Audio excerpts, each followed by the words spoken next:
तो आज के इस वीडियो में आप लोग को पढ़ाने वाला हूँ लोकसभा के बारे में। ठीक है, चलिए लोकसभा के बारे में पढ़ेंगे। किसके बारे में पढ़ेंगे जी? लोकसभा के बारे में। देखो लोकसभा को कहते हैं लोकसभा को कहा जाता है the house of people, the house of the people कहा जाता है। ठीक है, चलिए फर्स्ट ऑफ ऑल हम लोग समझेंगे कि लोकसभा जो है, ये लोकसभा ये किसका सदन है। तो आप जानते हैं कि लोकसभा जो है ये संसद का क्या है? सदन है। लोकसभा किसका सदन है? तो संसद का ये सदन है। लोकसभा के बारे में संविधान के अनुच्छेद 81 में जो है क्या किया गया है? व्यवस्था की गई है। ठीक है, देखिए लोकसभा को जो है ना अन्य नामों से जाना जाता है। लोकसभा को जो है अन्य नामों से जाना जाता है, जैसे इनको कह सकते हैं निम्न सदन। क्या कहते हैं जी? निम्न सदन कहते हैं। ठीक है, इन्हें कहते हैं निम्न सदन। क्या कह सकते हो और क्या कह सकते हो? इसे प्रत्यक्ष सदन भी कहा जाता है, क्योंकि इसमें प्रत्यक्ष रूप से मनोनीत मतलब जनता के द्वारा प्रत्यक्ष रूप से चयनित होते हैं। ठीक है, प्रत्यक्ष सदन कहते हैं। उसके बाद इसको जो है अस्थायी सदन कहते हैं। क्या कहते हैं? अस्थायी सदन कहते हैं। अस्थायी सदन कहते हैं। ठीक है, उसके बाद इन्हें जो है लोकप्रिय सदन कहते हैं। लोकप्रिय सदन कहते हैं। ठीक है, इन्हें क्या कहते हैं? लोकप्रिय सदन कहते हैं। कहने का मतलब हुआ कि इनको जो है विभिन्न नामों से जाना जाता है। इनको जो है विभिन्न नामों से जाना जाता है। समझ में आ गया? इन्हें जो है जनता का सदन कहा जाता है। जनता का क्या कहा जाता है? सदन कहा जाता है। ठीक है, तो आप इस तरीके से जो है इनके बारे में नाम जान सकते हैं। लोकसभा को निम्न सदन कह सकते हैं, या फिर कह सकते हैं प्रत्यक्ष सदन, या फिर आप कह सकते हैं अस्थायी सदन, या फिर कह सकते हैं लोकप्रिय सदन, या फिर जनता का सदन होता है। ठीक है, अगर बात कर ले इनके सदस्य के बारे में, इनके सदस्य के बारे में अगर चर्चा करें तो सबसे पहले हम लोग समझेंगे कि इनमें जो टोटल जो सदस्य होते हैं, यानी जनता द्वारा जो चयनित सदस्य होते हैं, वो होता है 550। कितना होता है? 550। और दो जो सदस्य होते हैं वो राष्ट्रपति द्वारा मनोनीत होते हैं। वो दो सदस्य किसके द्वारा मनोनीत होते हैं?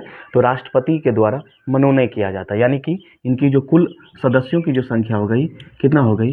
552। 552 कुल है, इससे अधिक नहीं हो सकता है। ठीक है, इसके मतलब 552 अभी तक है नहीं, इससे अधिक नहीं हो सकता, इसके अंदर में ही रहता है। ठीक है, अब बात करते हैं कि ये दो जो है राष्ट्रपति के द्वारा जो मनोनय किया जाता है, ये कौन होते हैं? तो याद रखोगे ये रहता है एंग्लो इंडियन। क्या रहता है? Anglo Indian. ठीक है, जिसको कहते हैं आंग्ल भारतीय। क्या कहते हैं मेरे भाई? आंग्ल भारतीय कहा जाता है। आंग्ल भारतीय कहा जाता है। ठीक है, आप समझिए कि एंग्लो इंडियन क्या होता है। तो देखो एंग्लो इंडियन होते हैं वैसे लोग जिसके पूर्वज जो है अंग्रेज रह चुके हैं, या मतलब अपने कह सकते हो कि एंग्लो इंडियन क्या होता है कि वैसे अंग्रेज जो भारत में रह चुके हैं। ठीक है, मतलब उसके पूर्वज जो थे पहले अंग्रेज थे, वो लोग भी अंग्रेज थे, लेकिन भारत में रह करके अपनी सदस्यता को ग्रहण कर लेते हैं, तो उसे क्या कहते हैं? एंग्लो इंडियन कहते हैं। क्या कहते हैं? एंग्लो इंडियन कहते हैं। अब बात करते हैं कि ये 550 जो है ये इसमें जो है कहाँ से आते हैं? तो इसमें जो इनको जो है दो भागों में बांटा गया। कितने भागों में? दो भागों में। देखो पहला भाग कह सकते हो, पहला तो राज्य से आते हैं। पहला कहाँ से आते हैं? राज्य से। और दूसरा कह सकते हो केंद्र शासित प्रदेश से। कहाँ से? केंद्र शासित प्रदेश से। केंद्र शासित प्रदेश से होते हैं, या संघ शासित प्रदेश कह लो। ठीक है, राज्य से बात करें तो राज्य से टोटल कितने सदस्य आते हैं? तो 530 सदस्य आते हैं। कितने सदस्य आते हैं? 530। जबकि केंद्र शासित बात कर ले तो यहाँ से 20 सदस्य आते हैं। कितने सदस्य आते हैं? 20। लेकिन यहाँ से तो 530 सदस्य तो रहते ही हैं, लेकिन यहाँ पे जनसंख्या कम होने के कारण यहाँ से मात्र कितने सदस्य आते हैं? तो मात्र 13 सदस्य आते हैं। बाकी के जो सदस्य की जो कह सकते हो पद जो खाली रहता है। ठीक है, तो यानी कह सकते हैं आप कि 543 और दो जो है आपका एंग्लो इंडियन होता है, यानी 545। अगर बात कर ले कि लोकसभा के सदस्यों की कुल संख्या कितनी है, तो 552 होते हैं। कितने होते हैं? 552 होते हैं। ठीक है, और अगर बात कर ले कि वर्तमान में लोकसभा के सदस्यों की संख्या कितनी होती है, तो आप बोलोगे 545 होते हैं। कितने होते हैं? 545 होते हैं। ठीक है, चलिए आगे देखते हैं। अगर बात कर लेते हैं एंग्लो इंडियन के बारे में, तो इसके बारे में संविधान में जो व्यवस्था किया गया है वो अनुच्छेद 331 में किया गया है। 331 में, या 330 और 331 लिख दीजिए। 330 या 331 में किया गया है। ठीक है, अब बात करते हैं लोकसभा के कार्यकाल के बारे में। किसके बारे में? तो लोकसभा के काल के बारे में। देखिए, लोकसभा का जो कार्यकाल होता है, लोकसभा का जो कार्यकाल होता है वो 5 वर्ष का होता है। कितने वर्ष का होता है? 5 वर्ष का, याद रखोगे। संविधान के अनुच्छेद 85 में बताया गया है। संविधान के अनुच्छेद 85 में क्या किया गया है? लोकसभा के कार्यकाल के बारे में बताया गया है। ठीक है, अब बात करते हैं, अगर बात कर ले कि आपातकाल के समय, क्या आपातकाल के समय, ठीक है, आप याद रखोगे आपातकाल यानी भारत में जो है, अब आपातकाल जो है ये राष्ट्रपति के द्वारा लगाया जाता है। ठीक है, और आपातकाल के समय क्या होता है कि लोकसभा का कार्यकाल बढ़ाया जाता है। लोकसभा का क्या होता है?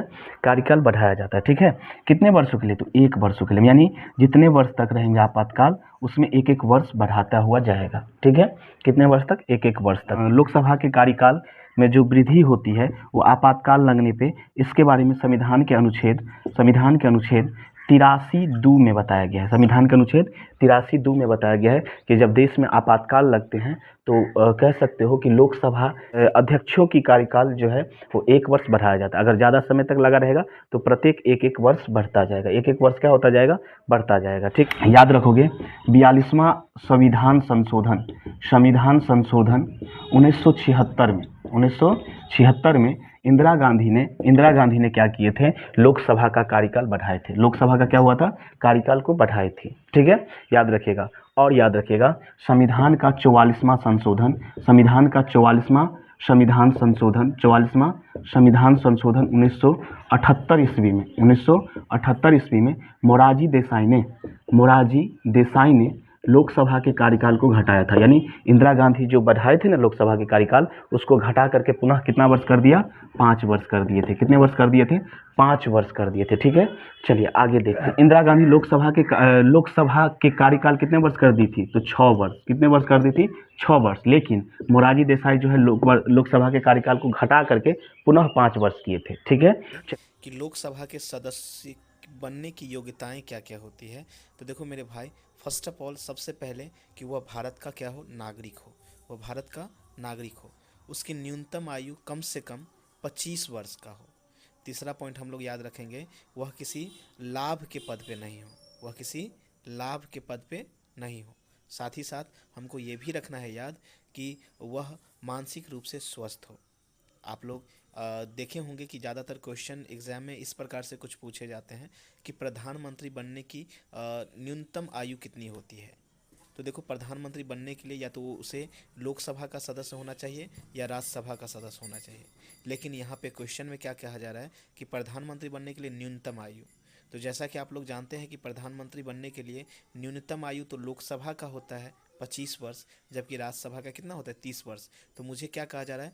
लोकसभा का यानी न्यूनतम आयु कहा जा रहा है। तो कितना हो जाएगा? 25 वर्ष हो जाएगा। याद रहेगा ना आप लोग को? याद रखिएगा कि प्रधानमंत्री बनने के लिए न्यूनतम आयु कितनी होनी चाहिए? 25 वर्ष होनी चाहिए। चलिए आगे देखते हैं। लोकसभा में अध्यक्ष और उपाध्यक्ष होते हैं। क्या होते हैं? अध्यक्ष एवं उपाध्यक्ष होते हैं। अध्यक्ष एवं क्या होते हैं? उपाध्यक्ष होते हैं। लोकसभा में अध्यक्ष एवं उपाध्यक्ष होते हैं। ठीक है, और अध्यक्ष और उपाध्यक्ष होते हैं। इन लोगों का काम है जो विधेयक, यानी विधेयक क्या, कौन सा विधेयक? तो धन